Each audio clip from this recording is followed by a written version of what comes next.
తెలంగాణ శ్రీనివాసరావు పెద్దపల్లి.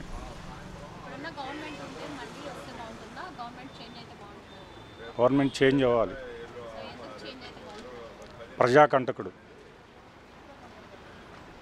వ్యవస్థలను నాశనం చేశాడు. ప్రజల ఆస్తుల్ని కబ్జా చేస్తానికి దొంగ చట్టాలు తీసుకొస్తున్నాడు.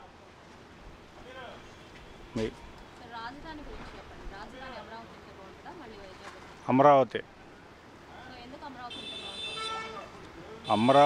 ఇప్పుడు విభజన జరిగిన తర్వాత అమరావతిని రాజధానిగా ప్రకటించారు.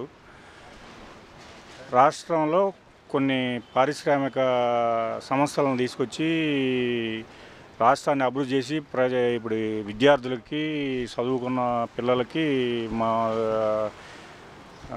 వేరే కార్మికులకి పని కల్పిస్తానికి, విద్యార్థులకి ఏమన్నా ఉద్యోగాల కల్పనకి అమరావతిలో సంస్థలు వస్తే ఉపయోగపడతాయి. అంతా వైఫల్యమే. రోడ్డు ఎక్కడన్నా ఒక రోడ్డు ఉందా? రోడ్డు లేనిదే అభివృద్ధి లేదు. గుంటూరు పోవాలి, ఇక్కడి నుంచి త్వరగా వెళ్ళాలంటే రోడ్డు సక్రంగా ఉంటే వెళ్తాం. ఉదాహరణకి ఇటు మంగళగిరి రోడ్డు, ఈ దరిద్రుడు వచ్చాడు, బస్సు లేదు ఇంతవాటికి. ఇప్పుడు 2 నెలల నుంచి తిరుగుతుంది.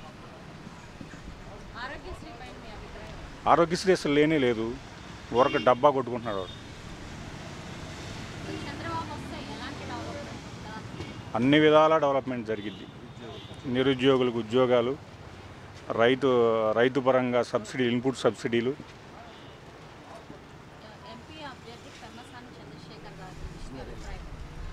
విజనరీ లీడర్, ఆయన డాక్టరు. మొదటిసారిగా ప్రజారంగంలోకి వచ్చాడు. ప్రజలకు సేవ చేయాలనే ఉద్దేశంతో ఉన్నాడు. అత్యధిక మెజార్టీతో గెలుస్తాడు. ఇంకేముంది.